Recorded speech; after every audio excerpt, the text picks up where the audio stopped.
Hello everyone, আসসালামু আলাইকুম। This is me Shahria. তোমাদের জন্য চলে আসছি নতুন আরেকটা ডেলি ব্লগ নিয়ে। আশা করছি তোমরা সবাই ভালো আছো, সুস্থ আছো, অ্যান্ড আমিও ভালো আছি। অ্যান্ড আই হোপ আজকের দিনটা তোমাদের সবার খুব খুব খুব ভালো যাবে। So without any further edu, চলো আজকের দিনটাই স্টার্ট করি।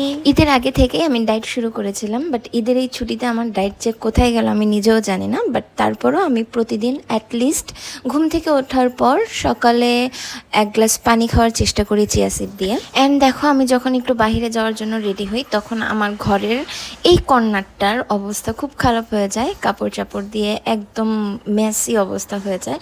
তো কালকে বৃষ্টিতে ভেজা হয়েছিল, তো এই ভেজা কাপড়গুলো ধোয়ার জন্য রেখে দিচ্ছিলাম। অ্যান্ড এই চেয়ারটাও গুছিয়ে নিলাম চট করে। ঘর গোছানোর কাজ শেষ করে আমি একটু আমার কাজ করতে বসে পড়লাম। এখানে আমি আমার ভিডিওগুলো এডিট করতেছিলাম অ্যান্ড আপলোড করতেছিলাম। আজকে দুপুরে দেখো আমাদের বাসায় বিরিয়ানি রান্না হয়েছে, তো কাজ করে তাড়াতাড়ি আমরা বিরিয়ানি খাচ্ছিলাম। অ্যান্ড এখানে আমরা টিভি দেখার জন্য প্রস্তুতি নিচ্ছিলাম। আমাদের হাজব্যান্ড ওয়াইফের দুজনেরই একটাই অভ্যাস যে আমরা খাওয়া দাওয়া করি, পাশাপাশি আমরা টিভি দেখি। দেন খাওয়া দাওয়া শেষ করে দুজনে মিলে একটু ল্যাদ নিচ্ছিলাম, মানে এত আলসেমি লাগতেছিল মনে হচ্ছে যে আবার ঘুমাই পড়ি। তো টিভি দেখার পর আমি তাড়াতাড়ি করে রেডি হয়ে নিলাম। কোথায় যাচ্ছি? কজ আজকে হচ্ছে আমরা একটু শাহবাগে যাব, আমাদের একটু কাজ আছে।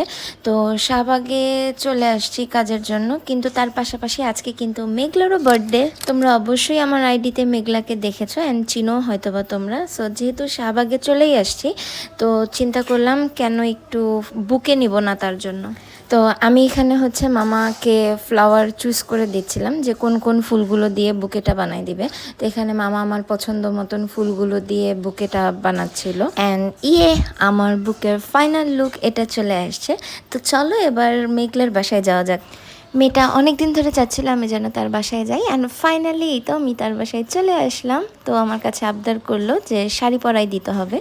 শাড়ি পরে দেওয়ার পর আমরা একটু রং ঢং করে নিলাম। অ্যান্ড দেখেন পাগল মেয়েটা আমাদের জন্য কত কিছুর নাস্তার আয়োজন করেছে। তো চলো আগে হচ্ছে ওর কেকটা কেটে নিই। কেক কাটার পালা। ওর বার্থডে আসলে 11 তারিখ গিয়েছিল, তো আমি জানি না তোমরা এই ভিডিওটা কবে দেখতে পাবা। সো আমি এই ভিডিওটা যেদিন করেছিলাম সেদিন ছিল 11 তারিখ। সব কিছুর মাঝখানেও আমাদের ছবি তোলা কিন্তু একদমই বাদ যায়নি। আমরা সবাই মিলে অনেক অনেক অনেক ছবি তুলি, অ্যান্ড ছবিগুলোও তোমাদের সাথে আমি এখানে শেয়ার করে দিব। তো ফাইনালি আমরা কেক টেক কেটে খাওয়া দাওয়া শেষ করে একটু আড্ডা দিতে বসে পড়লাম।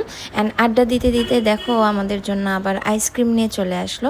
তো আইসক্রিম খাওয়া শেষ করে দেন আড্ডা শেষ করে ফাইনালি এবার বের হওয়ার পালা, বাসায় যাওয়ার পালা। সো চলো এবার বাসায় যাওয়া যাক। অনেক সারাদিন ঘোরাফেরা হলো, আড্ডা হলো।